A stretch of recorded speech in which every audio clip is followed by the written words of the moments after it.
നഷ്ടപ്പെട്ടു പോകുന്ന ജലാംശം തിരിച്ചതുപോലെ ചെന്നില്ലെങ്കിൽ നമ്മുടെ ആക്റ്റീവായിട്ടിരിക്കാൻ നമുക്ക് പറ്റാതെ പോരുന്ന ഒരു അവസ്ഥയുണ്ട്. അപ്പോൾ യൂറിൻ നല്ല തെളിഞ്ഞ് വെളുത്ത നിറത്തിൽ പോകുന്നുണ്ട്, ആവശ്യത്തിന് പോകുന്നുണ്ടെന്നുണ്ടെങ്കിൽ അതാണ് നമ്മൾ ആവശ്യത്തിന് വെള്ളം കുടിക്കുന്നുള്ളൂ. വിയർപ്പ് കൂടുതൽ നിൽക്കുന്ന വശങ്ങൾ, അതായത് ബ്രസ്റ്റിൻ്റെ താഴെ അല്ലെങ്കിൽ ഗ്ലോയിനിലോ ആക്സിലയിലോ ഇങ്ങനെയുള്ള ഭാഗത്തൊക്കെ മടക്കുകളിലൊക്കെ വിയർപ്പ് നിൽക്കുന്നതുകൊണ്ടാണ് നമുക്ക് ഫംഗസ് ഇൻഫെക്ഷൻ വരെ വരാനുള്ള സാധ്യത ഉള്ളത്. ജ്യൂസായിട്ട് കൂടുതൽ കഴിക്കാതിരിക്കുന്നതാണ് നല്ലത്. എപ്പോഴും ഈ ഫൈബർ കണ്ടന്റ് നഷ്ടപ്പെടുകയാണ് നമ്മൾ മിക്കവർക്കും ജ്യൂസ് കൂടുതൽ അടിച്ച് കുടിക്കാൻ നോക്കുമ്പോൾ. ചൂട് കാലത്ത് എന്തായാലും സ്ഥിരമായിട്ട് വ്യായാമം ചെയ്യാവുന്നവർക്ക് അത് കണ്ടിന്യൂ ചെയ്യാം. പിന്നെ ഈ പറഞ്ഞാൽ വെയിലിൻ്റെ കാഠിന്യം കുറവുള്ള സമയത്ത് ചെയ്യാൻ നോക്കുക. ഏർലി മോർണിംഗ് അല്ലെങ്കിൽ ഈവനിങ് ആക്കാൻ നോക്കുക. നമുക്ക് ORS കൊണ്ടുള്ള ഗുണം കിട്ടുന്നത് അതിനകത്ത് ഈ സോഡിയവും ഷുഗറും ഇലക്ട്രോലൈറ്റ്സും കൂടെ ഈക്വൽ അനുപാതത്തിൽ, അതായത് നമ്മുടെ ശരീരത്തിലുള്ള അനുപാതത്തിൽ തന്നെ മിക്സ് ചെയ്ത് കഴിക്കുമ്പോഴാണ് അതുകൊണ്ട് ഗുണം കിട്ടുന്നത്. വേനൽക്കാലമാണ്, നമ്മളെല്ലാവരും ചൂട് കൊണ്ട് വലയുകയാണ്. നമുക്ക് റാഷസ് ഉണ്ടാവുന്നു, ഡീഹൈഡ്രേറ്റഡ് ആവുന്നു, തുടങ്ങി നിരവധി പ്രശ്നങ്ങളുണ്ട്. ഈ സമയത്ത് നമ്മൾ എന്തൊക്കെ കാര്യങ്ങൾ ചെയ്യണം, എന്തൊക്കെ ഭക്ഷണങ്ങൾ ഒഴിവാക്കണം, ഈ വിഷയത്തിലൊക്കെ നമ്മളോട് സംസാരിക്കാൻ വേണ്ടി ആസ്ട്രം മെഡിസിറ്റിയിലെ senior consultant doctor Ranji Jose നമ്മളോടൊപ്പം ചേരുന്നു. നമസ്കാരം ഡോക്ടർ. നമസ്കാരം. ഇപ്പോൾ വേനൽക്കാലമാണ്, സംസ്ഥാന സർക്കാർ മുന്നറിയിപ്പുകളൊക്കെ നൽകുന്നുണ്ട്. ഭയങ്കര ചൂടുമാണ്, അസഹനീയമാണ്. ഈ സമയത്ത് സാധാരണക്കാർ ശ്രദ്ധിക്കേണ്ട കാര്യങ്ങൾ എന്തൊക്കെയാണ്? ശരിയാണ്, വേനൽക്കാലം എല്ലാ കാലവും നമുക്ക് ഇതുമായിട്ട് പതിവാണ്, നമ്മൾ ഇതുമായിട്ട് എപ്പോഴും എക്സ്പോസ്ഡ് ആണ്. എന്നാലും കുറച്ച് കാര്യങ്ങൾ നമ്മൾ ഇപ്പോൾ പ്രത്യേകിച്ച് അറിഞ്ഞിരിക്കേണ്ടത്, ഒന്ന് നമ്മുടെ കേരളത്തിലെ അന്തരീക്ഷം അനുസരിച്ച്, കേരളത്തിലെ ചൂട് നിലവാരം അനുസരിച്ച് നമ്മൾ ടെമ്പറേച്ചർ നോക്കുകയാണെങ്കിൽ 35 ഡിഗ്രി 36 ഡിഗ്രി അങ്ങനെയൊക്കെ കാണും. പക്ഷേ ഇത് വടക്കേ ഇന്ത്യയിൽ വെച്ച് നോക്കുമ്പോൾ അവിടെ 42-45 ഡിഗ്രി എന്നൊക്കെ പറഞ്ഞ് കാണും. പക്ഷേ ഇതൊട്ടും കുറച്ച് കാണിക്കാൻ പറ്റില്ല. അതിന് കാരണം നമ്മളിവിടെ ഹ്യൂമിഡിറ്റി കണ്ടമാനം കൂടുതലാണ്. അപ്പോൾ നമ്മൾ പൊതുവേ നോക്കിയാൽ നമ്മളിവിടെ ഹ്യൂമിഡിറ്റി 80-85% നിൽക്കുമ്പോൾ അവിടെയൊക്കെ 30-40% കാണത്തുള്ളൂ പൊതുവേ. അപ്പോൾ ഹീറ്റ് ഇൻഡെക്സ് പ്രകാരം നമുക്ക് ഈ ടെമ്പറേച്ചർ അതിൻ്റെ കൂടെയുള്ള എക്സസ് ഹ്യൂമിഡിറ്റിക്കും കൂടെയുള്ള എഫക്റ്റാണ് നമുക്കുണ്ടാവുന്നത്. അതുകൊണ്ട് എന്താ ഉണ്ടാകുന്നത്, നമ്മൾ കണ്ടമാനം വിയർക്കുന്നു, ഈ വിയർപ്പ് ശരീരത്തിൽ നിന്ന് വിട്ടു പോകുന്നില്ല. അപ്പോൾ ഈർപ്പം കൂടെ ഉണ്ടാകുന്നു. ഇപ്പോൾ ടെമ്പറേച്ചർ കൂടുതൽ അതിൻ്റെ കൂടെ ഈർപ്പത്തിൻ്റെ എഫക്റ്റും കൂടെ വരുമ്പോഴാണ് നമുക്ക് കൂടുതൽ ഡാമേജ് വരുന്നത്. അപ്പോൾ അതാണ് പ്രൈമറിലി നമുക്ക് ശരീരത്തിനുണ്ടാകുന്ന മാറ്റങ്ങൾ. പിന്നെ അന്തരീക്ഷത്തിൽ നമുക്ക് ചുറ്റുപാടും ഉണ്ടാകുന്ന കാര്യങ്ങളാണ്, അതായത് ടെമ്പറേച്ചർ നേരിട്ടടിക്കുന്നുകൊണ്ടുള്ള ഹീറ്റ് സ്ട്രോക്ക് അല്ലെങ്കിൽ ഹീറ്റ് എക്സോഷൻ പോലെയുള്ള പ്രശ്നങ്ങളും, അതുപോലെ വെള്ളത്തിൻ്റെ സ്കേഴ്സിറ്റി, കെട്ടി നിൽക്കുന്ന വെള്ളം, ഇതിങ്ങളിൽ നിന്നുണ്ടാവുന്ന മലിനജലം നമുക്ക് ഭക്ഷണത്തിൽ കയറിയിട്ടാണെങ്കിലും അല്ലെങ്കിൽ നേരിട്ട് കോണ്ടാക്റ്റ് വന്നിട്ടാണെങ്കിലും ഉണ്ടാകുന്ന അസുഖങ്ങൾ. അപ്പോൾ വെള്ളത്തിൽ കൂടെ ഉണ്ടാവുന്ന അസുഖങ്ങൾ, ഗ്യാസ്ട്രോഎൻട്രൈറ്റിസ് ആയാലും പകർച്ചവ്യാധികൾ, ടൈഫോയിഡ്, ഹെപ്പറ്റൈറ്റിസ് പോലെയുള്ള പകർച്ചവ്യാധികൾ ഈ സമയത്ത് കൂടുതലാണ്. അതുപോലെ കൊതുക് പരത്തുന്ന അസുഖങ്ങളും നമുക്ക് കോമൺ ആയിട്ട് നമ്മുടെ നാട്ടിൽ ഡെങ്കു ഫീവർ അതുമായിട്ട് ബന്ധപ്പെട്ടുള്ള അസുഖങ്ങളൊക്കെയാണ് നമുക്ക് കൂടുതൽ വരുന്നത്. പിന്നെ ഈ സമ്മറിൽ നമ്മുടെ ക്രൗഡിങ് ഉള്ള സമയമായതുകൊണ്ട് ഈ സമയത്താണ് ചിക്കൻ ബോക്സ്, അതുപോലെ കൺജങ്ക്റ്റിവൈറ്റിസ്, പകരുന്ന അസുഖങ്ങൾ, പെട്ടെന്ന് അങ്ങോട്ടും ഇങ്ങോട്ടും പകരുന്ന അസുഖങ്ങൾ ഏറ്റവും കൂടുതലുള്ള സമയമാണിത്.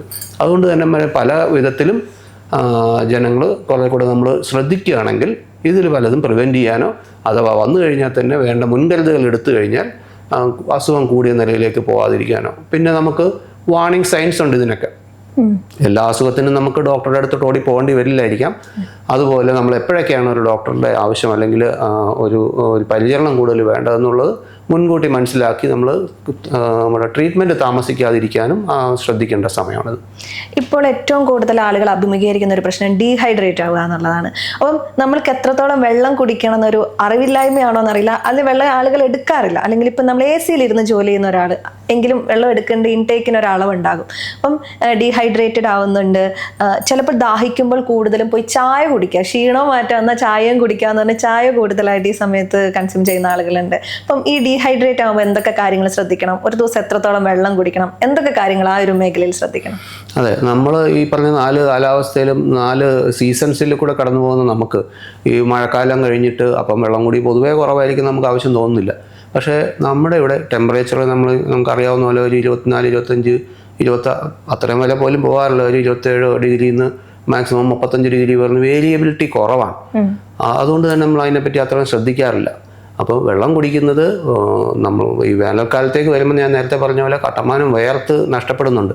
ഇത് നമ്മൾ ചില സമയത്ത് ശ്രദ്ധിക്കാതെ പോവുക ചെയ്യുന്നത്.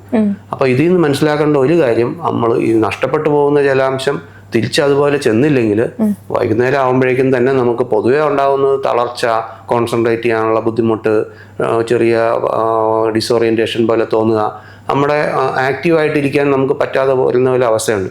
ഇത് പലരും പല അസുഖങ്ങളായിട്ട് ബന്ധപ്പെട്ടാണെന്നാണ് ആദ്യം വിചാരിക്കുക. പക്ഷെ അത് മിക്കവാറും ഉണ്ടാകുന്നത് ഡീഹൈഡ്രേഷൻ കൊണ്ടാണ്. ഇത് മുൻകൂട്ടി കണ്ട് നമ്മൾ വേനൽക്കാലത്ത് ചൂടുപോലുള്ള അവസരത്തിൽ പ്രത്യേകിച്ച് പുറത്ത് വർക്ക് ചെയ്യുന്ന ആൾക്കാർ, പുറം ജോലികൾ ചെയ്യുന്നവരോ അല്ലെങ്കിൽ കൂടുതൽ സമയം പുറത്ത് ചിലവഴിക്കുന്നവരോ ആണെങ്കിൽ അതിനനുസരിച്ച് വെള്ളം കുടിക്കുക എന്നുള്ളതാണ്. അപ്പോൾ വെള്ളം കുടിക്കുന്നതിൻ്റെ അളവ് എത്രയാണെന്ന് കൃത്യം പറഞ്ഞിട്ട് കാര്യമില്ല, അത് മാറിക്കൊണ്ടിരിക്കുകയാണല്ലോ. നമ്മൾ കൂടുതൽ വെയിൽ കൊള്ളുകയും കൂടുതൽ വേർക്കുകയും ചെയ്യുന്ന അവസരത്തിൽ അല്ലെങ്കിൽ പുറത്ത് കൂടുതൽ വർക്ക് ചെയ്യുന്നവരാണെങ്കിൽ അതിനനുസരിച്ച് കൂടുതൽ വേണം. അപ്പോൾ അത് പറയാൻ എളുപ്പം അല്ലെങ്കിൽ കൂടിയും നമുക്ക് മനസ്സിലാക്കാൻ പറ്റുന്ന കാര്യം യൂറിൻ്റെ അളവ് നോക്കുക, അതുപോലെ യൂറിൻ്റെ കളർ നോക്കുക. അപ്പോൾ യൂറിൻ നല്ല തെളിഞ്ഞ് വെളുത്ത നിറത്തിൽ പോകുന്നുണ്ട്, ആവശ്യത്തിന് പോകുന്നുണ്ടെന്നുണ്ടെങ്കിൽ അതാണ് നമ്മൾ ആവശ്യത്തിന് വെള്ളം കുടിക്കുന്നുള്ളൂ.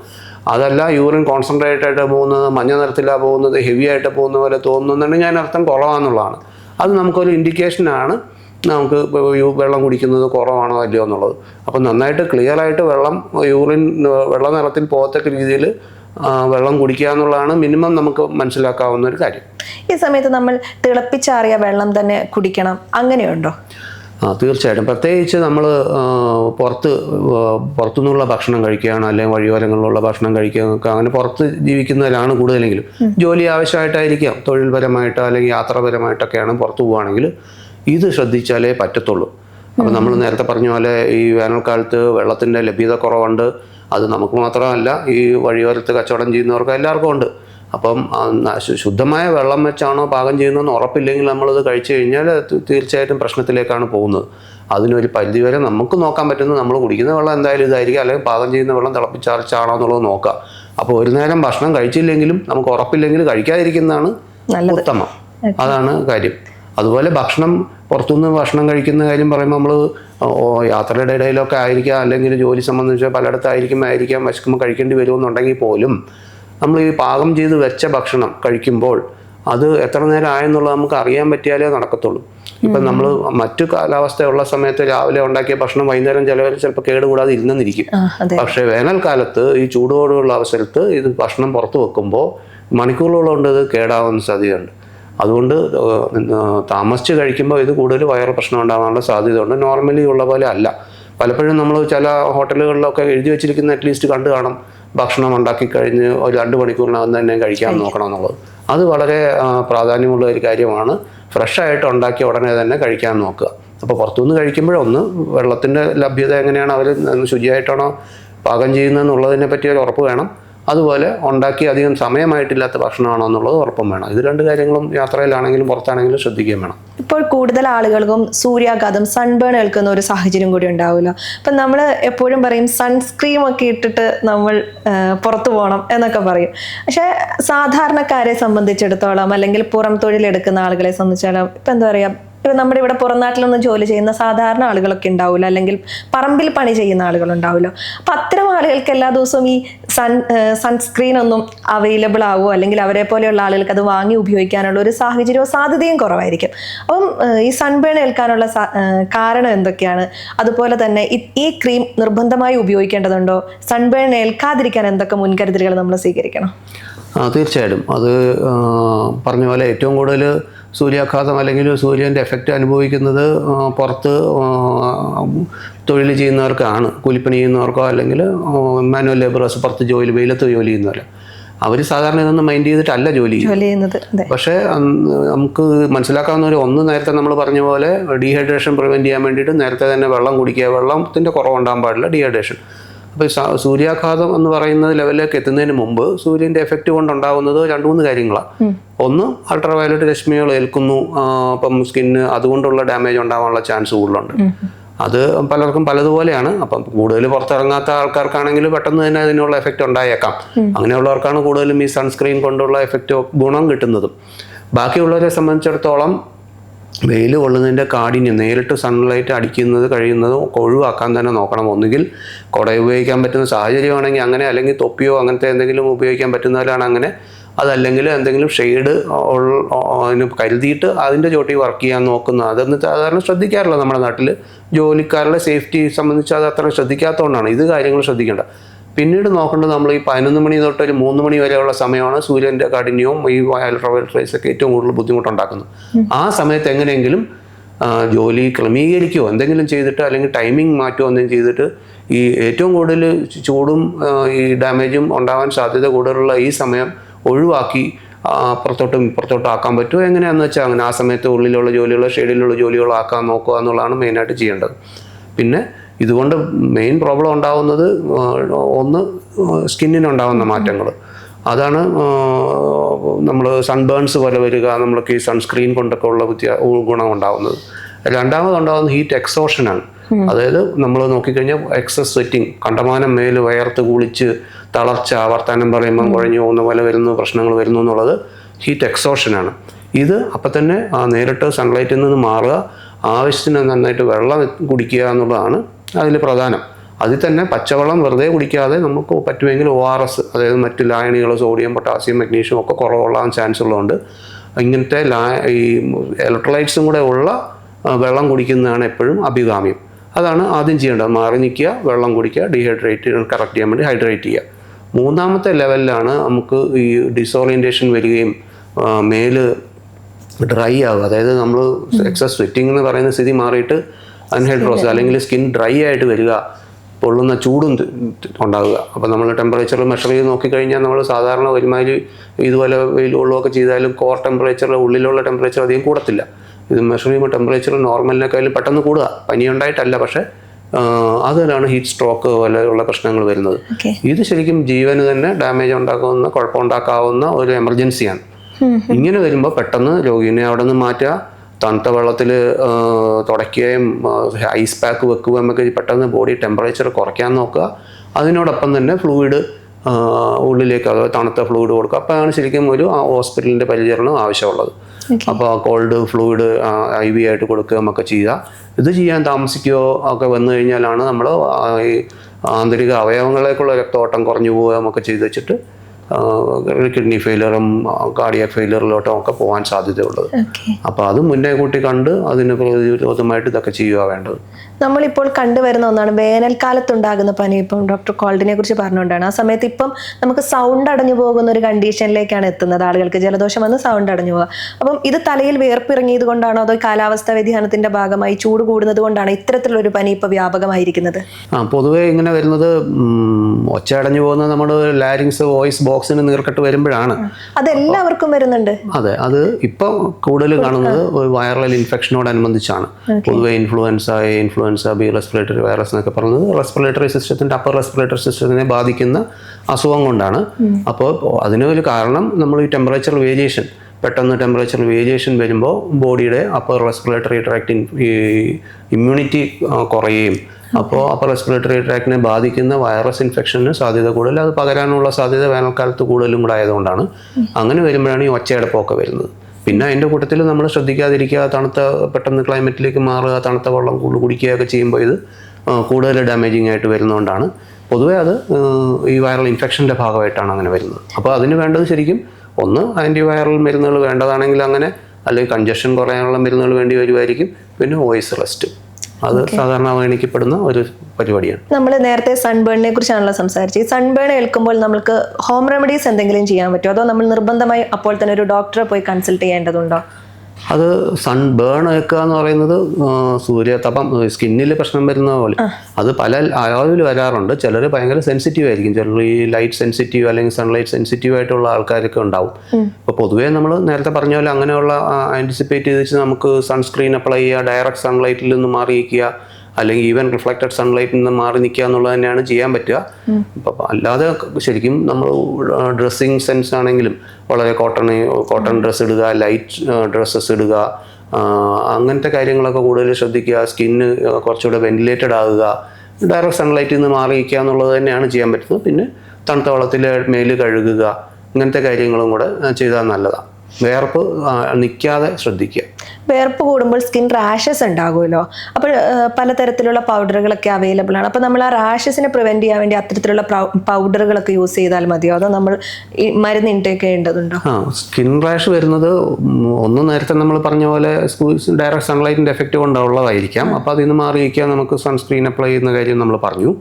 പിന്നെ ഉള്ളത് ഈ നമ്മളെ ശരീരത്തിൻ്റെ വിയർപ്പ് കൂടുതൽ നിൽക്കുന്ന വശങ്ങൾ, അതായത് ബ്രസ്റ്റിൻ്റെ താഴെ അല്ലെങ്കിൽ ഗ്ലോയിനിലോ ആക്സിലയിലോ ഇങ്ങനെയുള്ള ഭാഗത്തൊക്കെ മടക്കുകളിലൊക്കെ വിയർപ്പ് നിൽക്കുന്നതുകൊണ്ടാണ് നമുക്ക് ഫംഗസ് ഇൻഫെക്ഷൻ വരെ വരാനുള്ള സാധ്യത ഉള്ളത്. അപ്പോൾ അങ്ങനെ എക്സസീവായിട്ട് വിയർക്കുന്നവർക്ക് ഒന്ന് നേരത്തെ പറഞ്ഞ ഡീഹൈഡ്രേഷൻ കറക്റ്റ് ചെയ്യാൻ നോക്കുക. പിന്നെ അബ്സോർബൻ പൗഡേഴ്സ് ഉപയോഗിക്കുന്നതുകൊണ്ട് കുഴപ്പമില്ല വിയർപ്പ് വലിഞ്ഞു പോകാനായിട്ട്. പക്ഷെ പൊതുവേ ചെയ്യേണ്ടത് നമ്മൾ കൂടുതൽ നനവ്, ചിലർ ഒത്തിരി ചൂടുവെള്ളം കൊണ്ട് തുടയ്ക്കുക അങ്ങനെയൊക്കെ കുറേ ചെയ്യുന്നുണ്ട്. ഇത് തുടച്ചാലും ശരി എൻഡ് ഓഫ് ദി ഡേ ഇത് ഡ്രൈ ആയിട്ടിരിക്കാൻ ശ്രദ്ധിക്കുക എന്നുള്ളതാണ്. വിയർപ്പ് തങ്ങി നിൽക്കാതെ നോക്കുക, നനവാണെങ്കിലും തങ്ങി നിൽക്കുക. ഈർപ്പം നിൽക്കുന്നിടത്താണ് കൂടുതലും ഇങ്ങനത്തെ ഫംഗസ് ഇൻഫെക്ഷൻ വരുന്നത്. അപ്പം നമ്മളിപ്പോൾ പൗഡർ അപ്ലൈ ചെയ്യുന്നത് തന്നെ ഈർപ്പം അബ്സോർബ് ചെയ്ത് പോകാൻ വേണ്ടിയിട്ടാണ്. അപ്പം മേല് കഴുകുന്നതുകൊണ്ടോ തുടയ്ക്കുന്നതുകൊണ്ടോ ഒന്നും അതൊക്കെ നല്ലതാണ്, തണുത്ത വെള്ളം കൊണ്ട് ചെയ്യുകയൊക്കെ ചെയ്യുന്നത് നല്ലതാണ്. പക്ഷെ ബേസിക്കലി ഈർപ്പം നിൽക്കാതെ നോക്കണം. അപ്പോൾ നമ്മൾ ഈ ഡ്രൈ ആയിട്ടിരിക്കാനുള്ള പരിപാടികൾ നോക്കുക, വേണ്ട നനഞ്ഞ് നിൽക്കാതെ. നമ്മൾ ഈ ചൂട് കൂടുന്ന സമയത്ത് AC തണുപ്പ് കൂടുതലായിട്ടിട്ട് നമ്മൾ അഡ്ജസ്റ്റ് ചെയ്ത് പോകുമല്ലോ. അതായത് AC നമ്മൾ തണുപ്പ് ഇപ്പോൾ ഒരു 19-18 ബാലൻസ് ചെയ്യാൻ വേണ്ടി ശ്രമിക്കുമല്ലോ. അപ്പോൾ അത് നമ്മുടെ ബോഡിക്ക് നല്ലതാണ്. കാരണം നമ്മൾ പുറത്തിറങ്ങുമ്പോൾ ഭയങ്കര ഒരു ചൂടായിരിക്കും ബോഡിക്ക് വരിക, നമ്മളൊരു റൂമിനുള്ളിലിരിക്കുമ്പോൾ ഭയങ്കര ഒരു തണുപ്പായിരിക്കും. ഈ രണ്ട് ക്ലൈമറ്റ് നമ്മുടെ ബോഡീനെ എങ്ങനെ ബാധിക്കും? അതായത് ഈവൻ റൂമിലാണെങ്കിലും കാറിലാണെങ്കിലും നമുക്ക് പെട്ടെന്നുള്ള ടെമ്പറേച്ചർ വ്യത്യാസം, അതായത് പുറത്തുള്ള എക്സ്റ്റേണൽ ടെമ്പറേച്ചറിൽ നിന്ന് 4-5 ഡിഗ്രി കുറവ് വരെ നമുക്ക് ഉള്ളിൽ ആവുന്നതിന് കുഴപ്പമില്ല. ഈ ഏറ്റവും ലോയിലിട്ട് അത് കുറച്ച് പെട്ടെന്ന് തണുക്കാൻ വേണ്ടി നമുക്കത് ചെയ്യാം. പക്ഷേ ഓവർനൈറ്റൊക്കെ അങ്ങനെ ഇട്ട് ഇരിക്കുമ്പോഴത്തേക്കും ബോഡി കൂടുതൽ ഞാൻ നേരത്തെ പറഞ്ഞ പോലെ അപ്പർ റെസ്പിറേറ്ററി സിസ്റ്റവും എല്ലാം ഇമ്മ്യൂണിറ്റിയെ ബാധിക്കുകയും അതിന് ഡാമേജ് വരികയും ചെയ്യാന്നുള്ളത്. അപ്പോൾ എപ്പോഴും നല്ലത് ഒരു കംഫർട്ടബിൾ ടെമ്പറേച്ചർ, ഒപ്റ്റിമം ടെമ്പറേച്ചറിൽ ഇടാൻ നോക്കുക എന്നുള്ളതാണ്. അതായത് ഒരു 24-25 ആ റേഞ്ചിൽ. അപ്പോൾ അതിൽ നിന്ന് ഒത്തിരി മാറി ടെമ്പറേച്ചർ വരുമ്പോൾ ബോഡിക്ക് ബുദ്ധിമുട്ടാണ്. ഈവൻ നമ്മൾ ഒരു ബിൽഡിങ്ങിലാണെങ്കിലും ടെമ്പറേച്ചർ കൺട്രോൾ ചെയ്ത് നോക്കുമ്പോൾ എക്സ്റ്റേണൽ ടെമ്പറേച്ചറിൽ നിന്ന് ഒത്തിരി വേരിയേഷൻ വന്നു കഴിഞ്ഞാൽ ഇത് പുറത്തോട്ട് ഇറങ്ങുമ്പോഴും ഈ പറഞ്ഞാൽ അകത്തോട്ട് കയറുമ്പോഴും ബോഡിക്ക് അഡ്ജസ്റ്റ് ചെയ്യാൻ ബുദ്ധിമുട്ടായിരിക്കും. അപ്പം ജലദോഷം പോലെയുള്ള കാര്യങ്ങളിലേക്ക് ബോഡി മാറും. റെസ്പിറേറ്ററി സിസ്റ്റത്തിനെ എഫക്ട് ചെയ്യുന്ന പ്രശ്നങ്ങൾ കൂടുതലായിരിക്കും അങ്ങനെ വരുമ്പോൾ. അതുപോലെ നമ്മൾക്ക് ഈ ചൂട് കൂടുന്ന ഒരു സമയത്ത് ഭയങ്കരമായിട്ടുള്ളൊരു ക്ഷീണം അനുഭവപ്പെടും. രാവിലെ എണീക്കുമ്പോൾ ഒരു ഉന്മേഷം ഉണ്ടാവില്ല, എപ്പോഴും ഒരു ക്ഷീണം, കിടക്കാനുള്ളൊരു തോന്നലായിരിക്കും മനസ്സിൽ ശരീരത്തിനൊക്കെ തോന്നുക. അത്തരത്തിലുള്ളൊരു ക്ഷീണം അനുഭവപ്പെടുന്നത് എന്തുകൊണ്ടാണ്? നമ്മൾ കൂടുതൽ സ്വെറ്റ് ചെയ്ത് പോകുന്നത് കൊണ്ടാണ്. അതെ, മെയിനായിട്ട് നേരത്തെ നമ്മൾ പറഞ്ഞ പോലെ ഡീഹൈഡ്രേഷനാണ്. അത് കണ്ടമാനം ഡീഹൈഡ്രേഷൻ ആവാതിരിക്കാൻ വേണ്ടി നമ്മൾ ചൂടുകാലത്ത് കൂടുതലായിട്ട് വെള്ളം കുടിക്കണം. അപ്പോൾ രാവിലെ എണീക്കുമ്പോൾ കുടിക്കുക എന്നുള്ളതിനേക്കാളും റൗണ്ട് ദ ക്ലോക്ക് കുറേശ്ശെ കൺട്രോൾ ചെയ്ത് കുടിച്ചുകൊണ്ടിരിക്കുക എന്നുള്ളതാണ്. പിന്നെ ഇതെല്ലാം ഈ പറഞ്ഞ നമുക്ക് ചിലർക്ക് തണുപ്പ് ഇഷ്ടമുള്ളവരുണ്ട്, ചിലർക്ക് ചൂട് ഇഷ്ടമുള്ളവരുണ്ട്. എന്ന് വെച്ചാൽ ബോഡിയുടെ ഹാബിറ്റസ് അങ്ങനെ ആയിരിക്കാം. അപ്പോൾ ഈ ഇഷ്ടമില്ലാത്ത അല്ലെങ്കിൽ ബോഡി ഫേവറബിൾ അല്ലാത്ത കാലാവസ്ഥയിലേക്ക് മാറുമ്പം ഒന്ന് സൈക്കോളജിക്കലി തന്നെ മനുഷ്യൻ ഡൗൺ ആവും. ഇത് എനിക്ക് പറ്റുന്ന കാലാവസ്ഥ അല്ലല്ലോ എന്നുള്ള മട്ടിൽ ഡൗൺ ആവുകയും ചെയ്യുന്നുണ്ട്. അതിനും വലിയൊരു എഫക്റ്റ് ഉണ്ട്. നമ്മൾ ക്ലൈമറ്റ് വേരിയേഷൻ വരുമ്പോൾ ഈ പറഞ്ഞ അസ്വസ്ഥത തോന്നുന്നു. ഡീഹൈഡ്രേഷൻ കറക്റ്റ് ചെയ്ത് കഴിഞ്ഞാൽ പിന്നെയുള്ള ഇങ്ങനെയാണ്. പിന്നെ ഉള്ളത് നമുക്ക് ഓൾറെഡി എക്സിസ്റ്റിങ് അസുഖങ്ങളുണ്ടെങ്കിൽ, പ്രത്യേകിച്ച് ഡയബറ്റീസോ ഇങ്ങനത്തെ ഇപ്പം സാധാരണ വേറെ കാര്യങ്ങളുണ്ടോ അങ്ങനത്തെ അസുഖങ്ങളുള്ളവർക്ക് ഈ സമ്മറിൽ നമ്മൾ നേരത്തെ പറഞ്ഞ പഴങ്ങൾ കൂടുതൽ കഴിക്കുന്ന ആൾക്കാരുണ്ട്, ഫ്രൂട്ട്സ് കൂടുതൽ അവൈലബിലിറ്റി ഉണ്ട്, മാങ്ങ ചക്ക എല്ലാം കൂടുതലുള്ള സമയമാണ്. പലപ്പോഴും ഈ റംബൂട്ടാനും ഇങ്ങനത്തെ സാധനങ്ങളൊക്കെ ഇത് എല്ലാവരും വീട്ടിൽ തന്നെ ഉണ്ടാകുന്നതായതുകൊണ്ട് നല്ലതാണല്ലോ, എല്ലാം കഴിക്കുകയും ചെയ്യും. അപ്പോൾ യൂഷ്വലി നമ്മൾ ഹോസ്പിറ്റലിലാണെങ്കിലും കാണുന്നത് ഈ ഒരു കാലാവസ്ഥ സീസൺ വരുമ്പോൾ ഈ പഴമായാലും മാങ്ങയായാലും ചക്കയായാലും റംബൂട്ടാനായാലും കൂടുതൽ കഴിച്ചിട്ട് ഷുഗേഴ്സൊക്കെ അൺകൺട്രോൾഡ് ആകുക പൊതുവേ ഉള്ളൊരു പ്രശ്നമാണത്. അപ്പോഴത്തേക്ക് അതിൻ്റെ പ്രശ്നമാണോ എന്നുള്ളത് നമ്മൾ മിസ്സാവാൻ പാടില്ല. അപ്പം അണ്ടർലൈങ് അസുഖത്തിന്റെ കാര്യം കൂടെ ഇതുമായിട്ട് ബന്ധപ്പെട്ട് നമ്മൾ ശ്രദ്ധിക്കേണ്ടതുണ്ട്. ചൂട് കൂടുമ്പോൾ നമ്മൾ നമ്മുടെ ഭക്ഷണക്രമത്തിൽ ഇപ്പം ഡോക്ടർ പറഞ്ഞതുപോലെ എന്തൊക്കെ മാറ്റങ്ങൾ വരുത്തുന്നത്? ഇപ്പം നമ്മൾ കോമൺ ആയി കേൾക്കുന്നതാണ് ചിക്കൻ കഴിച്ചാൽ ബോഡിയിൽ ഹീറ്റ് ആവും എന്ന് പറയുമല്ലോ. അപ്പോൾ അങ്ങനെയുള്ള സ്റ്റേറ്റ്മെന്റുകൾ നമ്മൾ കേൾക്കാറുണ്ട്. അപ്പോൾ നമ്മുടെ ഭക്ഷണക്രമത്തിൽ ഈ ചൂട് കാലത്ത് കൂടുതൽ ഫ്രൂട്ട്സ് ഉൾപ്പെടുത്തണോ? അങ്ങനെയാണെങ്കിൽ എന്തൊക്കെ തരത്തിലുള്ള ഫ്രൂട്ട്സ്? ഇപ്പം ഡോക്ടർ പറഞ്ഞ ചക്ക മാങ്ങ കൂടുതൽ കഴിക്കുമ്പോൾ ഷുഗർ ഹൈ ആയി പോകാനുള്ള കാര്യങ്ങളുണ്ട്. അപ്പം നമ്മൾ എന്തൊക്കെ കാര്യങ്ങളാണ് അവിടെ ശ്രദ്ധിക്കേണ്ടത്? അതെ, തീർച്ചയായിട്ടും ഡയറ്റിൻ്റെ വ്യത്യാസം നമ്മൾ പറഞ്ഞ പോലെ കേരളത്തിലാണെങ്കിൽ വലിയ സീസണൽ വേരിയേഷൻ ഇല്ലെങ്കിലും നമുക്ക് ഈ ഭക്ഷണത്തിൻ്റെ അവൈലബിലിറ്റിയിൽ ഒത്തിരി വ്യത്യാസമുണ്ട്. വീട്ടിലെല്ലാവരും മാങ്ങയും ചക്കയും ഇഷ്ടംപോലെ ഫ്രൂട്ട്സ് ഉണ്ടാകുന്ന സമയമാണ് അപ്പം. അപ്പോൾ അതിൽ ശ്രദ്ധിക്കേണ്ട കാര്യം ഒന്ന്, നമ്മൾ ഡീഹൈഡ്രേഷൻ നേരത്തെ പറഞ്ഞ അത് കവർ ചെയ്യാൻ വേണ്ടിയിട്ടുള്ളതാണ് നമ്മുടെ മെയിൻ പരിപാടി. അപ്പം നമുക്ക് സാധാരണ ഉണ്ടാകുന്ന ഇങ്ങനെ വരുമ്പോൾ ഒന്ന് ഈ ജ്യൂസ് കൂടുതൽ കുടിക്കുന്ന ഒരു പ്രവണതയുണ്ട്, ജ്യൂസ് കൂടുതൽ. അപ്പം ജ്യൂസിൻ്റെ കൂടുതൽ നമ്മൾ ഫ്രൂട്ട്സ് തിന്നാൻ എപ്പോഴും അഡ്വൈസബിൾ ആണ്. ഡയബറ്റീസ് ഒക്കെ ഉള്ളവരുടെ കാര്യം മാറ്റി നിർത്താം. അവർക്ക് ചില ഫ്രൂട്ട്സ്, അതായത് ഒത്തിരി മധുരമുള്ള ഫ്രൂട്ട്സ് ഒഴിവാക്കുന്നതിനാണ് നല്ലത്. ഡയബറ്റീസ് ഇല്ലാത്ത ആൾക്കാർ, കോമൺ ആൾക്കാർക്കാണെങ്കിൽ ഫ്രൂട്ട്സ് കൂടുതൽ കഴിക്കുന്നത് നല്ലതാണ്. അതിൽ ഒരു കാര്യം ശ്രദ്ധിക്കണം, ജ്യൂസായിട്ട് കൂടുതൽ കഴിക്കാതിരിക്കുന്നതാണ് നല്ലത്. എപ്പോഴും ഈ ഫൈബർ കണ്ടന്റ് നഷ്ടപ്പെടുകയാണ് നമ്മൾ മിക്കവർക്കും ജ്യൂസ് കൂടുതൽ അടിച്ച് കുടിക്കാൻ നോക്കുമ്പോൾ. അപ്പോൾ എപ്പോഴും നമ്മൾ ഹോൾ ഫ്രൂട്ട്സ്, കട്ട് ഫ്രൂട്ട്സ് കഴിക്കുന്നതാണ് എപ്പോഴും നല്ലത്. അപ്പോൾ നമ്മൾ തണ്ണിമത്തൻ കഴിക്കുന്നുണ്ട്, അല്ലെങ്കിൽ പൈനാപ്പിൾ കഴിക്കുന്നുണ്ട്, ഇതെല്ലാം മുഴുവനോടെ അല്ലെങ്കിൽ കട്ട് ഫ്രൂട്ട്സ് ആയിട്ട് കഴിക്കാൻ നോക്കുന്നതാണ് ഐഡിയലി നല്ലത്. പിന്നെ നമ്മൾ വേറെ കാര്യം ശ്രദ്ധിക്കാനുള്ളത്, ഒന്ന് ഈ പൈനാപ്പിൾ ആണെങ്കിലും അല്ലെങ്കിൽ ലൈം ജ്യൂസ് ആണെങ്കിലും ഇതൊക്കെ ആണെങ്കിലും നമ്മൾ അസിഡിറ്റി കൂടുതലായിരിക്കും ഇത് ഫ്രൂട്ട്സ് തന്നെ ആക്കിയിട്ട് ജ്യൂസ് ആക്കിയിട്ട് കുടിക്കുമ്പോൾ. അപ്പോൾ അങ്ങനെ അസിഡിറ്റിയുടെ പ്രശ്നങ്ങളൊക്കെ ഉള്ളവരാണെങ്കിലും ഇങ്ങനെ ജ്യൂസ് തന്നെ ആയിട്ട് കഴിക്കുന്നത് അത്ര അഭികാമ്യമല്ല.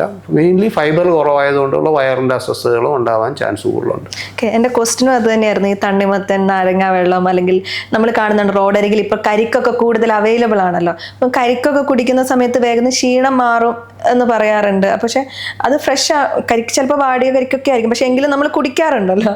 അപ്പോൾ അത് നമ്മുടെ ബോഡിക്ക് ഇപ്പം എന്താണെങ്കിലും ഗുണകരമാവില്ലേ? ഇപ്പം ഇതിനകത്ത് ഏറ്റവും കൂടുതൽ പ്രോബ്ലം എന്ത് ജ്യൂസ് കഴിക്കുന്നു എന്നുള്ളതിനേക്കാളും ഇപ്പം നേരത്തെ ഇപ്പം പറഞ്ഞ പോലെ വഴിയരികിൽ നമ്മൾ കഴിക്കുന്നു, പോകുന്ന വഴി ദാഹിച്ച് വലഞ്ഞിരിക്കും, കിട്ടുന്നത് കാണിച്ച് കഴിക്കുക.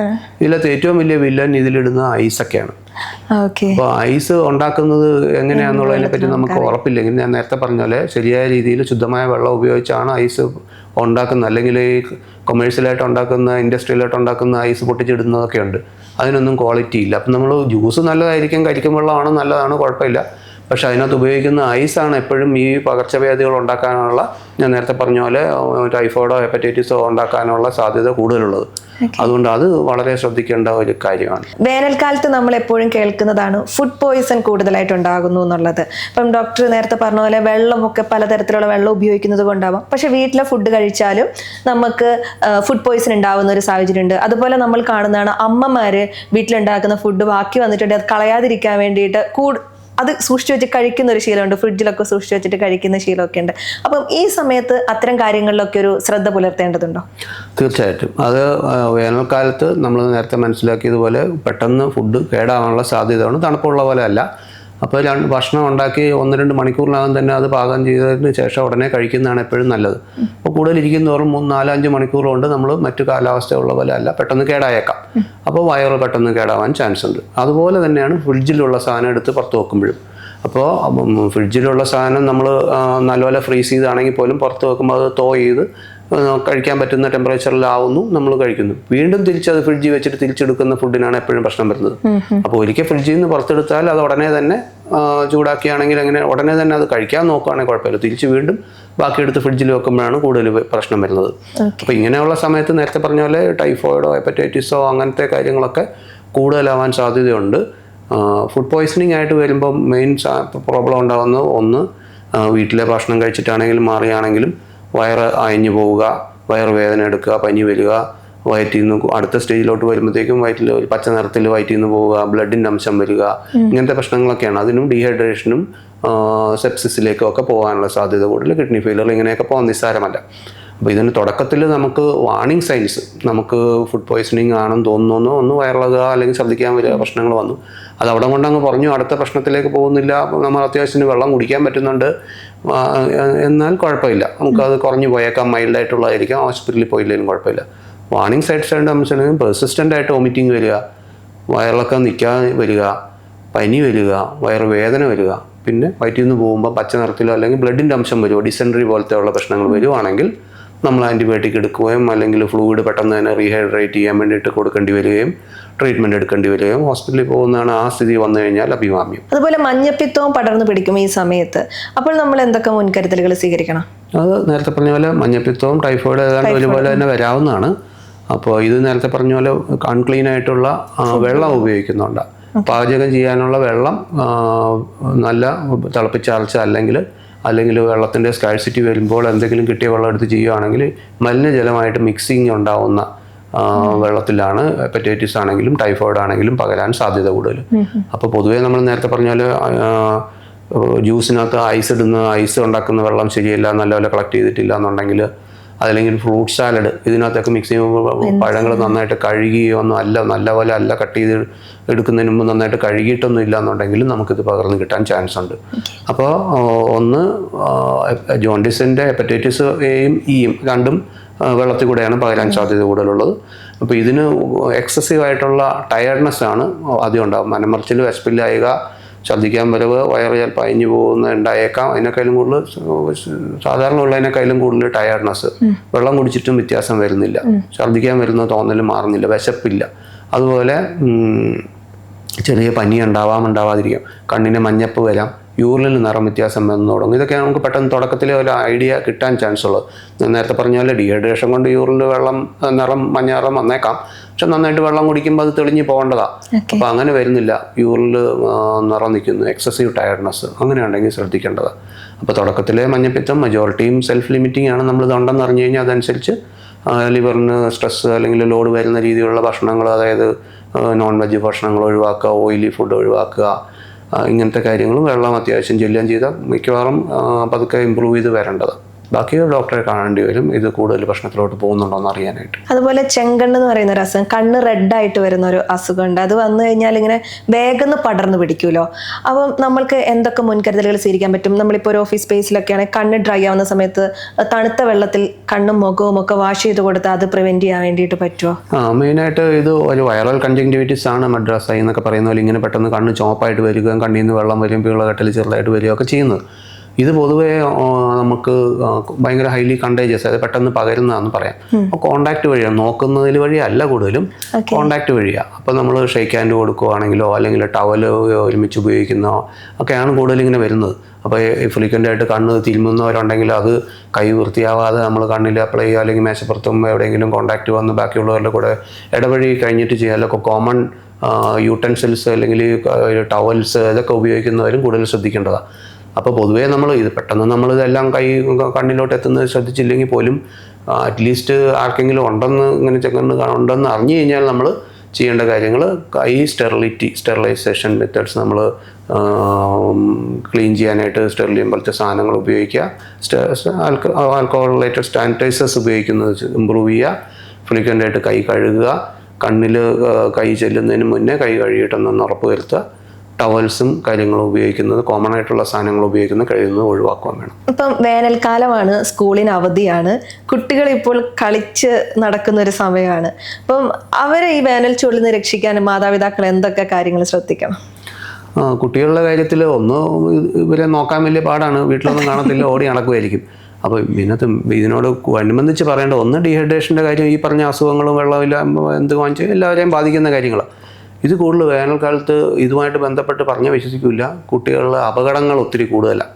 അത് ഒരു വേനൽക്കാലത്തിൻ്റെ ചൂടിൻ്റെ പ്രശ്നം മാത്രമായിട്ട് പറഞ്ഞില്ലെങ്കിൽ വേനൽക്കാലത്തിൻ്റെ ഒരു സൂക്ഷിക്കേണ്ട കാര്യം തന്നെയാണ്. അതുകൊണ്ട് പേരൻസ് ഡയറക്റ്റ് സൂപ്പർവിഷനിൽ തന്നെ കുട്ടികളെ നിർത്തണം. ഈ പറഞ്ഞ അപകടങ്ങൾ ഒഴിവാക്കാനായിട്ട് ശ്രദ്ധിക്കാതെ ഇതിൻ്റെ കൂടെ തന്നെ പറയേണ്ടി വരും.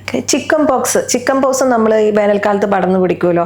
അപ്പോൾ ഈ ചിക്കൻ പോക്സ് ഉണ്ടെന്ന് പറയുമ്പോൾ നമ്മൾ പറയും പ്രിവെന്റ് ചെയ്യാൻ വേണ്ടി നമുക്ക് വേഗം മെഡിസിൻ എടുക്കാൻ പറ്റും എന്ന് പറയും. ഇപ്പോൾ ഒരാൾക്ക് ചിക്കൻ പോക്സ് ഉണ്ട്, എനിക്ക് കോണ്ടാക്ട് ഉണ്ടെങ്കിൽ പ്രിവെന്റ് ചെയ്യാൻ മെഡിസിൻ എടുക്കാം എന്നൊക്കെ പറയും. അപ്പം എന്തൊക്കെ കാര്യങ്ങൾ നമ്മൾ ചിക്കൻ പോക്സ് വരാതിരിക്കാൻ വേണ്ടി ശ്രദ്ധിക്കണം?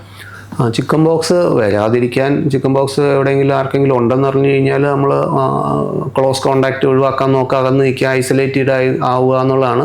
ആ ചിക്കൻ ബോക്സ് ഉള്ള ആളെ ഐസൊലേറ്റ് ചെയ്യുക.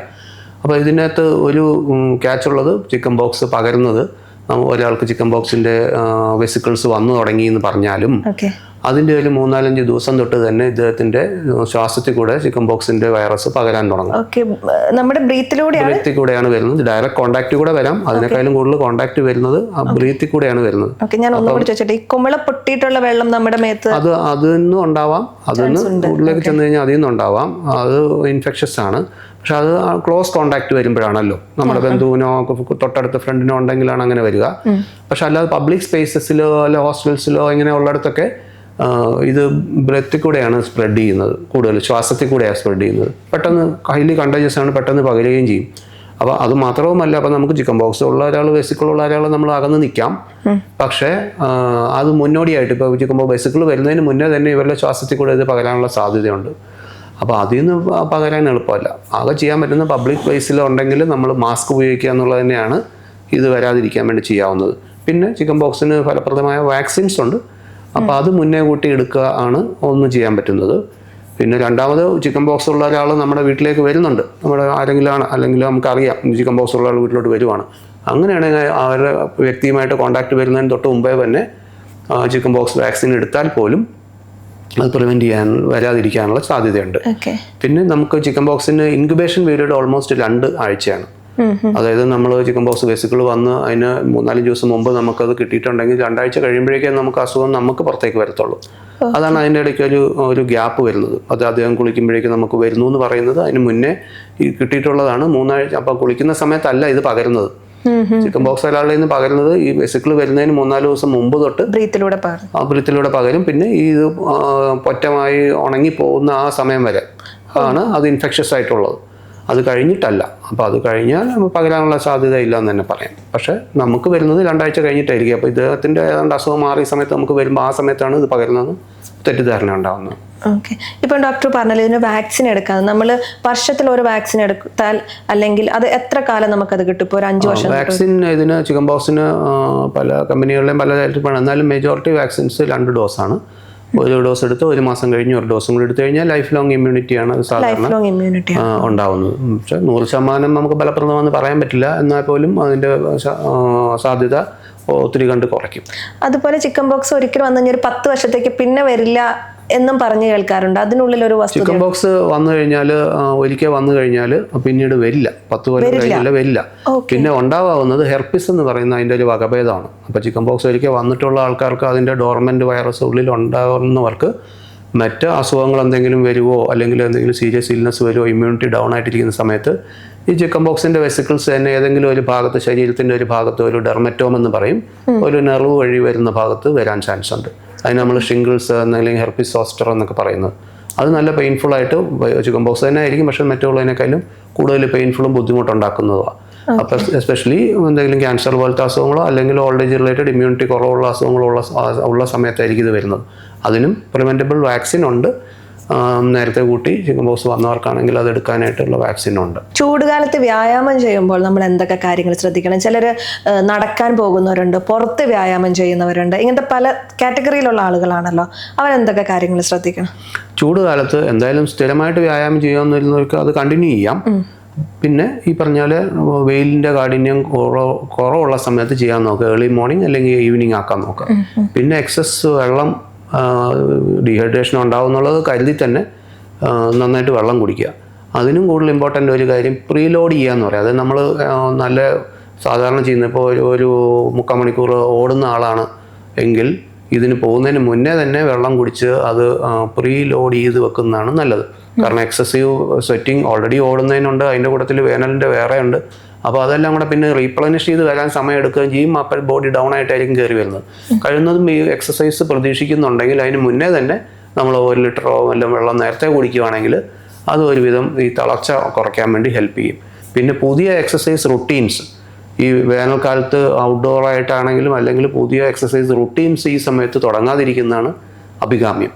ഓൾറെഡി ചെയ്തുകൊണ്ടിരിക്കുന്നത് കണ്ടിന്യൂ ചെയ്യുക, അല്ലെങ്കിൽ ലൈറ്റ് എക്സസൈസസ് ചെയ്യുക നല്ലത്. മെയിൻലി നമുക്ക് ഡീഹൈഡ്രേഷൻ കൂടുതൽ, അതുപോലെ മസിൽ ഇഞ്ചുറി, ക്രാംസ്, ഇങ്ങനത്തെ കാര്യങ്ങളൊക്കെ ഇഞ്ചുറി ഉണ്ടാകാനുള്ള സാധ്യതയും കൂടുതലായിരിക്കും. അതുകൊണ്ട് പുതിയ പരിപാടിയൊന്നും ഈ സമയത്ത് തുടങ്ങാതിരിക്കുന്നത് നല്ലത്.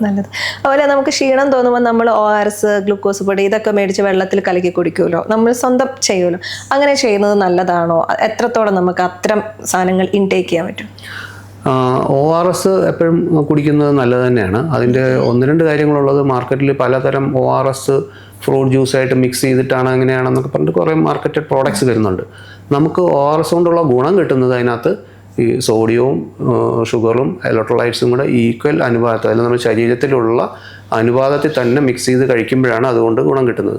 അതിനകത്തുനിന്ന് വെള്ളം കിട്ടും, അതിൻ്റെ കൂടെ ഇലക്ട്രോലൈറ്റ്സും കിട്ടും. അതിന് പക്ഷേ അതിൻ്റെ ഓസ്മോലാരിറ്റി അല്ലെങ്കിൽ റേഷ്യോ കറക്റ്റ് ആയിരിക്കണം. അപ്പോൾ അതിൽ ഓരോ ORS സാഷയിൽ അവർ എത്ര ml വെള്ളത്തിലാണ് അത് ഡൈല്യൂട്ട് ചെയ്യേണ്ടതെന്ന് എഴുതിയിട്ടിരിക്കും. ആ കറക്റ്റ് അളവിൽ തന്നെ ഡൈല്യൂട്ട് ചെയ്ത് ഉപയോഗിക്കുന്നതാണ് ഇത് നന്നായിട്ട് അബ്സോർബ് ചെയ്യാൻ ഏറ്റവും നല്ലത്. അതാണ് ശ്രദ്ധിക്കേണ്ടത്. അപ്പോൾ ബാക്കിയുള്ള ജ്യൂസസ് ആയിട്ട് മിക്സ് ചെയ്തിട്ടുള്ള ഇലക്ട്രോലൈറ്റ്സ് അഡിക്റ്റീവ് ആണ് എന്നൊക്കെ പറയുന്നത് എപ്പോഴും ഒരു ട്രാപ്പാണ്. അതുകൊണ്ട് നമുക്ക് കൂടുതൽ വെള്ളം കൂടുതൽ പിന്നെയും കുടിക്കേണ്ട ആവശ്യത്തിലേക്കാണ് പോവുക. അതുപോലെ കോള, ഇങ്ങനത്തെ കാർബണേറ്റഡ് ഡ്രിങ്ക്സ്, ഇതൊന്നും ഈ വേനൽക്കാലത്ത് നമുക്കത് കുടിച്ചാൽ ദാഹം കൂട്ടും എന്നുള്ളതല്ലാതെ നമ്മുടെ ബേസിക് നമ്മൾ എന്ത് കറക്റ്റ് ചെയ്യാനാണോ ഉപയോഗിക്കുന്നത് അതിന് ഉപയോഗം വരത്തില്ല. അതുകൊണ്ട് ഒന്നുകിൽ വെള്ളം അല്ലെങ്കിൽ ORS കുടിക്കുന്നതുകൊണ്ട് കുഴപ്പമില്ല. ഈ മദ്യപാനം, ബിയർ കുടിക്കുന്നവരൊക്കെ ഈ സമയത്ത് കൂടുതലായിരിക്കുമല്ലോ. ചിൽഡ് ബിയർ കുടിച്ച് ഫ്രഷ് ആവാൻ വേണ്ടി ശ്രമിക്കുന്ന ആളുകൾ ഉണ്ടാവില്ല. അപ്പം ബിയർ ഈ സമയത്ത് നമ്മുടെ ശരീരത്തിന് എത്രത്തോളം ഹാനികരമാണ്? ഇതെല്ലാം എക്സസ് ആയി കഴിഞ്ഞാൽ വേനൽക്കാലത്ത് വെള്ളത്തിന് ഇക്വലൻ്റ് അല്ല. അപ്പോൾ ഇത് എക്സസ് ആകുമ്പോൾ ഞാൻ നേരത്തെ പറഞ്ഞ പോലെ ഓസ്മോളാലിറ്റിയുടെ പ്രശ്നങ്ങൾ വരും. നമുക്ക് അതിനനുസരിച്ച് നമുക്ക് എല്ലാവർക്കും പൊതുവേ അറിയാവുന്ന പോലെ കൂടുതൽ കഴിക്കുമ്പോൾ കൂടുതൽ യൂറിൻ പോവുകയും ചെയ്യും. ഇൻഫാക്ട് ഈ ആൽക്കഹോൾ, അതായത് വിസ്കിയോ ബ്രാൻഡിയോ ബിയറോ കഴിക്കുമ്പോൾ സാധാരണക്കായാലും കൂടുതൽ യൂറിനേഷനാണ് ഉണ്ടാവുക. അപ്പം ഇൻ റിട്ടേൺ അത് അവസാനം ഡീഹൈഡ്രേഷനിലാണ് അവസാനിക്കുക. അതുകൊണ്ട് വെള്ളത്തിന് ബദലല്ല ഇതൊന്നും. ഇതൊക്കെ ഒരു എൻ്റർടൈൻമെൻറ്റിന് വേണ്ടിയിട്ടോ ഒരു അഡിക്ഷനായിട്ടോ അങ്ങനെ ഉപയോഗിക്കുന്നവരുണ്ടാവാം. പക്ഷേ നമ്മുടെ ഡീഹൈഡ്രേഷൻ കറക്റ്റ് ചെയ്യാൻ വേണ്ടിയിട്ട് ഇത് ഐഡിയൽ അല്ല. ജീവിതശൈലി രോഗങ്ങൾ ഉള്ളവരുണ്ടാവില്ല, BP, ഷുഗർ, ഇത്തരം രോഗങ്ങളുള്ളവർ ഈ സമയത്ത് മരുന്ന് കഴിക്കുന്നതിലോ ഭക്ഷണക്രമത്തിലോ എന്തെങ്കിലും മാറ്റം വരുത്തേണ്ടതുണ്ടോ? ഇതിൽ ഒന്ന് രണ്ട് കാര്യങ്ങൾ. ഒന്ന് നേരത്തെ പറഞ്ഞ പോലെ ഡയബറ്റീസിന് പല മരുന്നുകൾ കഴിക്കുന്നവരുണ്ട്. പല മരുന്നുകളും ഇപ്പം ഡയബറ്റീസിൽ നമ്മൾ ഗ്ലിറ്റസോൺസ് എന്നൊക്കെ പറഞ്ഞ ഗുളികളുണ്ട്, SGLT4 ഇൻഹിബിറ്റേഴ്സ്, ഇങ്ങനത്തെ മരുന്നുകളൊക്കെ. അപ്പോൾ അത് കോമൺ ആയിട്ട് കൊടുക്കുന്ന മരുന്നുകളാണ്. ഇവയൊക്കെ ആക്ട് ചെയ്യുന്നത് യൂറിനിൽ കൂടെ കൂടുതൽ ഷുഗർ പോവുകയും കുറച്ച് യൂറിൻ വോളിയം കൂടുകയും ഒക്കെ ചെയ്യുന്നവരൊക്കെ. അപ്പോൾ പൊതുവെ ഇങ്ങനെയുള്ള ആൾക്കാർ ഡീഹൈഡ്രേഷന് പ്രോണായിരിക്കും. അതുപോലെ ഹൈപ്പർ ടെൻഷൻ, ഡയൂറിറ്റിക്സ് ഉപയോഗിക്കുന്ന പല ടൈപ്പ് ഡയൂറിറ്റിക്സ് ഉള്ള മരുന്നുകളാണ്. ഹൈപ്പർ ടെൻഷന് വേണ്ടിയിട്ട് സാധാരണ കൊടുക്കുന്ന മരുന്നുകളാണ്. ഇവർക്കും യൂറിനേഷൻ പൊതുവേ കൂടുതലായിരിക്കും. അപ്പോൾ ഇങ്ങനെയുള്ളവർക്ക് വേനൽക്കാലം വരുമ്പോൾ സോഡിയം കുറഞ്ഞു പോകാനും അതുപോലെ ഡീഹൈഡ്രേഷൻ ഉണ്ടാകാനുള്ള സാധ്യത കൂടുതലാണ്. അപ്പോൾ അത് മുൻകൂട്ടി കണ്ട് അങ്ങനെയുള്ള ഡോക്ടറോട് ഉപദേശം ചോദിച്ചാൽ മതി. ഈ പറഞ്ഞ ഡയബറ്റീസ് മെഡിക്കേഷനോ അല്ലെങ്കിൽ ഹൈപ്പർ ടെൻസീവ് മെഡിക്കേഷനോ ഡീഹൈഡ്രേഷനുള്ള ചാൻസ് ഉള്ളതുണ്ട്. അത് ഒരുവേ ട്രീറ്റ്മെൻറ്റിന് വേണ്ടിയിട്ടാണ് കൊടുക്കുന്നത്. അതുപോലെ കാർഡിയക് ഫെയിലിയർ ഉള്ളവർക്കൊക്കെ ഡയൂറിറ്റിക് കൊടുക്കുന്നുണ്ടാവും, കാരണം എക്സസ് ഫ്ലൂയിഡ് വരാതിരിക്കാൻ വേണ്ടിയിട്ട്. അപ്പോൾ വേനലിലെ എക്സസ് വേർപ്പ് അതുമായിട്ട് ബാലൻസ് ചെയ്ത് പോയില്ല എന്നുണ്ടെങ്കിൽ അവർക്ക് ഹൈപ്പോനട്രീമിയ, സോഡിയം കുറഞ്ഞു പോകുന്ന അവസ്ഥ, അല്ലെങ്കിൽ ഡീഹൈഡ്രേഷൻ, ക്രിയാറ്റിനും കൂടുന്ന പ്രശ്നങ്ങളൊക്കെ കൂടെ വരാവുന്നതാണ്. അപ്പോൾ അങ്ങനെയുള്ള മരുന്നുകൾ കഴിക്കുന്നവർ ഡോക്ടറുടെ ഉപദേശം ചോദിച്ചിരിക്കുന്നത് നല്ലതാണ്. എന്തൊക്കെ കാര്യങ്ങൾ ശ്രദ്ധിക്കണം എന്ന് ഡോക്ടർ ഒരു ടിപ്സ് ആളുകൾക്ക് കൊടുക്കാൻ പറഞ്ഞാൽ എന്തൊക്കെ കാര്യങ്ങളാണ് കൊടുക്കുക? മെയിനായിട്ട് വേനൽ വരുവാണ്, വേനലിൽ ചൂട് കൂടുന്നു എന്നുള്ളത് നമുക്ക് ആരും പറയാതെ തന്നെ അറിയാം. അപ്പോൾ ആ മാറ്റങ്ങൾ മുൻകൂട്ടി കണ്ട് ഒന്ന് നമ്മൾ വെള്ളം കുടിക്കുന്നതിലാണ് ഏറ്റവും കൂടുതൽ. അത് എത്ര കുടിക്കാമെന്നുള്ളതിനേക്കാളും നമ്മൾ നേരത്തെ പറഞ്ഞ പോലെ യൂറിൻ തെളിഞ്ഞു പോകണം, നന്നായിട്ട് യൂറിനേഷൻ നടക്കുന്നുണ്ട്, വെള്ള നിറത്തിൽ തന്നെ യൂറിൻ ക്ലിയർ ലിക്വിഡായിട്ട് പോകുന്ന പോലെ ആണോ എന്നുള്ളത് നോക്കാമെന്നുള്ളതാണ് എളുപ്പം. പിന്നെ ഡ്രസ്സിങ്, ലൈറ്റ് ഡ്രസ്സിങ് ഉപയോഗിക്കുക, കോട്ടൺ ഡ്രസ്സസ് പറ്റുന്നിടത്തോളം ഉപയോഗിക്കുക. പിന്നെ ഡയറക്റ്റ് സൺലൈറ്റിലേക്ക് പോകുമ്പോൾ ഉള്ള കാര്യങ്ങൾ, നേരത്തെ പറഞ്ഞ എക്സേഷൻ, വെയിലത്ത് കഴിയുന്നത് ഒഴിവാക്കാൻ നോക്കുക. പിന്നെ അങ്ങനെ സൺലൈറ്റിലേക്ക് പോകുന്നവരാണെങ്കിൽ സൺസ്ക്രീൻ അപ്ലൈ ചെയ്യാൻ പറ്റുന്നവരാണെങ്കിൽ അത് ഉപയോഗിക്കുക. SPF പ്രൊട്ടക്ഷൻ കൂടുതലുള്ള പോലത്തെ സൺസ്ക്രീൻ ഉപയോഗിക്കാൻ നോക്കുക. ഈ 3 കാര്യങ്ങളാണ് പൊതുവെ നോക്കേണ്ടത് ഡീഹൈഡ്രേഷൻ ഒഴിവാക്കുന്നതിനോടൊപ്പം. വേനൽക്കാലം നമ്മൾക്കൊക്കെ വളരെ ബുദ്ധിമുട്ടുണ്ടാക്കുകയാണ്. ഈ സമയത്ത് നമ്മൾ എന്തൊക്കെ കാര്യങ്ങൾ ശ്രദ്ധിക്കണം, ഭക്ഷണത്തിൽ എന്തൊക്കെ കാര്യങ്ങൾ ശ്രദ്ധിക്കണം, രോഗം വരാതിരിക്കാൻ എന്തൊക്കെ കാര്യങ്ങൾ ശ്രദ്ധിക്കണം എന്നൊക്കെ നമ്മളോട് സംസാരിച്ചത് ആസ്റ്റർ മെഡിസിറ്റി ഹോസ്പിറ്റലിലെ senior consultant doctor Ranji Jose ആണ്. താങ്ക് യു ഡോക്ടർ, ഇത്രയും സമയം നമ്മളോടൊപ്പം ചെലവഴിച്ചതിന്. Thank you.